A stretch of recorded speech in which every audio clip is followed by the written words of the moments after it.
নমস্কার, কেমন আছেন সবাই? আর কে বং কিচেনে আপনাদের স্বাগত জানাই। বন্ধুরা, আজকে আমি নিম বেগুনের রেসিপি নিয়ে হাজির হয়েছি। বন্ধুরা, গরম ভাতে প্রথম পাতে দারুণ লাগবে। অনেকে তিতের জন্য খেতে চান না, তবে এইভাবে একবার করে দেখতে পারেন, ভালো লাগবে।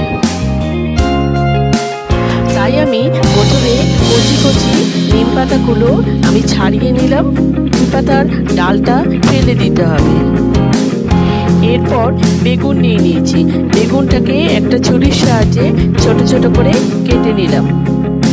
এরপর গ্যাসে কড়াই বসিয়ে দিয়ে সর্ষের তেল দিয়ে দিলাম। তেলটা গরম হয়ে গেছে। এরপর ধুয়ে রাখা নিম পাতাটা দিয়ে দিলাম। নিম পাতাটা এইভাবে ভেজে নিলে তেতো কিন্তু কম লাগে। আমার ভিডিও যদি আপনাদের ভালো লাগে তাহলে লাইক, শেয়ার অ্যান্ড সাবস্ক্রাইব করবেন।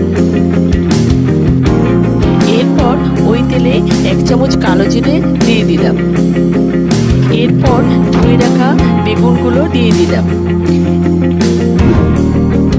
এরপর সামান্য পরিমাণ হলুদ দিয়ে নাড়াচাড়া করে ঢাকা চাপা দিয়ে দিলাম। এরপর বেগুনটা আমার ভাজা হয়ে গেছে। এরপর কিছুটা পরিমাণ লঙ্কা কুচি দিয়ে দিলাম। এখানে কাঁচা লঙ্কা দিলে খেতে কিন্তু অনেক বেশি ভালো লাগে। এরপর দিয়ে দিলাম স্বাদ মতো নুন। এরপর আগে থেকে ভেজে রাখা নিম পাতাগুলো সেটাও দিয়ে দিলাম।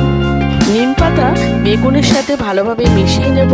বন্ধুরা, এইভাবে বাড়িতে বানাবেন, আশা করি ভালো লাগবে। আর যারা নিম পাতা খেতে ভালোবাসেন তাদের কাছে কিন্তু এটা দারুণ লাগবে। তাহলে আজকে ভিডিওটা শেষ করছি।